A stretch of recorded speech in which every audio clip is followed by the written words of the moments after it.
So today we're going to talk about how you adjust tire inflation when you change from your stock size. The stock size for my son's SR5 should be a P255/70 R18. We switched that out, or it was switched out to a light truck tire that is a 285 55 R20, and we're going to show you how to reset that with your tire pressure monitoring system in your Tundra, and also how to properly chalk your tires. If you find this video interesting, go ahead, hit like, hit subscribe, please comment. I'd be interested to hear how others would go about doing this as well. So today I'm sitting in my son's Tundra, and you can see his gauge is flashing there. I don't think his tires have yet read the pressures. His Tundra is 2015. It doesn't actually have the readout that tells you the exact pressure, but he does have LT rated tires, and he is getting this error message, so we're going to go ahead and set those today. First thing to note is ideally between about 65 and 75 degrees ambient temperature is where you want to set your tires, and you want to do that when they're cold, so you don't want them to have been run on the road a lot. Now you can see that gauge has stopped flashing, and as the gauge has stopped flashing, why it means it's time to set the proper settings on the tire. Now, the first thing to note about setting the tires is that the stock tire size, as we can see here, is a P-rated tire, and it's 30 psi in the front and 33 in the rear on the Tundra.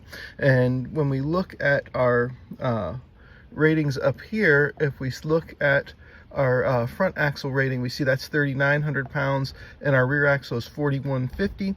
If we divide those in half for each tire, we can see that we want to be right around 2,100 pounds,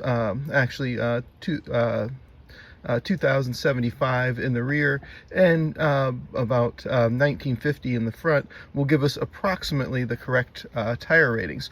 Now, there are a couple different ways to do this. There are charts that you can follow, and I'll show you that. There are also online calculators that you can use, and I'll show you that as well. So the first way to do this is to go to a chart such as the one here from tirepressure.com. Find your right size tires, the LT 285/55 R20, and the chart for that, look it up. And for example, in the rear tires, we know we need 2,075 pounds. We go to the first number beyond that listed here, which is 2205, and that's 45 psi. So that would tell us we need 45 psi in the rear. We also need a number to exceed 1950 for the front. We can see the closest to that is 1846, and then we go to the 45 at the next tire size up. So we would back that off just a little bit to maybe 42 or 43 psi. But a more accurate way is to go to a calculator. Here we have the online calculator from TireSize.com, and what you do is you put in your OEM numbers first, and then you go ahead and put in your new tire type, and it will give you the calculated amounts. So first I put in the numbers for my front tires. As we can see, it's a P metric tire. The stock tire was a 255/70 R18 with 30 psi that we saw on the sticker that we looked at before. And then we enter the new tire size. It's an LT tire, light truck tire. It's a 285/55 R20, and it's an E-rated tire with a maximum PSI of 80. So let's go ahead and look at the new numbers. So when I hit the calculate button on the front tires, what it gives me is my original stock tire at 30 psi, which had a load capacity of 2286, is recalculated for my light truck tires at 2,100 pounds or 42 psi in the front. Now if we look, I've changed for my OEM tires to 33 psi, and I do the calculation, and for my new tire size it shows me 2,205 pounds load capacity for my E-rated tires at 45 psi, the number we can see in the green there. Let's go ahead and see what our tire pressures are set at currently. So if we can look, well, we can see his front is extremely low, sitting down. This is front passenger side, sitting down around just above 20 psi. I don't know how he allowed that to get there, but that's what it is. Go ahead and take a look at our passenger side rear. We're right at about 32 psi on the passenger side rear, well below where we want it. Okay, let's take a look at our driver's side rear. Again, right at 32 psi there. Maybe he aired down for some reason, I don't know. Maybe it was in some sand somewhere. And now let's check the driver's side front. Again, just above 30 psi, so all of these are well below where we ideally would like them to be right now. Now I have this air pump that I travel with, I keep at home with me. It's a GSP-CN. GSPSCN. I assume this is some little product made in China that I bought off Amazon. It's relatively inexpensive, but it does the job. Here's the pump right here. It's got a gauge on the top, and I found this to be very, very accurate. Essentially, it hooks up to your car battery. You could also theoretically plug it in to a lighter type outlet if you wanted, and I do have a battery charger that I use it with sometimes as well. But it works very well. It inflates somewhat slowly, but I've checked it before, and the pressures are extraordinarily accurate when I gauge them, so I know I can fill this to the right level. Now, I do prefer to run my truck, so you could theoretically hook this up to the battery and just go ahead and inflate without running it, but I prefer not to put that kind of drain on the battery. So as you can see, I have red and black leads hooked in there. We follow the cord down. Here it is hooked to my pump, and we'll go ahead and put it on the tires and begin to inflate to our proper PSI, which I've previously determined and will show you in the charts. I'm going to do 42 PSI in the front, 45 in the rear here. So my cord is hooked up to my front driver's side tire. You can see the gauge there is reading just right around 30 PSI. And then we just go ahead and flip the button, and it's inflating. And when it gets to 42, I'll go ahead and stop it. The noise was really annoying here, so I'm going to go ahead and turn this off and then pick up and explain that we inflated just past 45 and do our readout. You can see it falls back just a little bit to 40, so I'll inflate just a little bit more.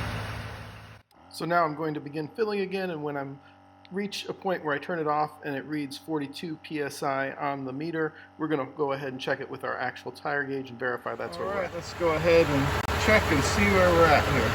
Go ahead, put that on, and sure enough, we bring that into focus right at 42 PSI, right where we want it to be. And let's check our passenger side front.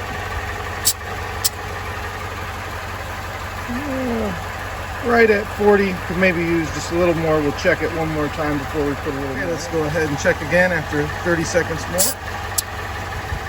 And again, right at 42, just where we want to be there. So here I'm filling my passenger side rear. If you see the gauge almost reads 50, when I turn it off, it slowly falls back right to about, let's try to get it into focus there. Slowly falls back right to about 45, just above it, maybe 46. But as I take the end off right here, I'm going to hear just a little bit of air escape, and we'll check it, and we'll see if it's right at about 45. If it's a little bit high, then I'll just deflate it till I get to 45, which is where I want to be. But you could hear a little bit of air escape there as we start. So again, I inflated for about another 30 seconds. Let's go ahead and check it. And sure enough, now as we look at it, we can see we're just above 44 there. So we're right at about 45 PSI. Let's go do the passenger side rear tire. Okay, and last but not least is check this passenger side rear. And if we look there, get that into focus. Again, it's like just above 44 there. Trying to get that into focus. There we go. So right at 45. So now we're all set where we want to be. Now, I'm fortunate in that I have a long straight driveway here, and the reason I say that is because the real way to check your tire pressures is to actually chalk your tires. And what you do here is this, is you take a piece of chalk, you run a line all the way across like this pretty evenly. And so you can see that there. There's that chalk line that I just ran, pretty even all the way across. And you know, you want to make sure you're on good dry pavement when you do this. And then what you do is you drive about 100 feet straight forward and 100 feet straight back and check that line again. And we're going to do that on all four tires. Now, ideally, we wouldn't be on leaves right now, just dry pavement. But hey, it's December in Georgia and southern Georgia, and there's not much I can do about that.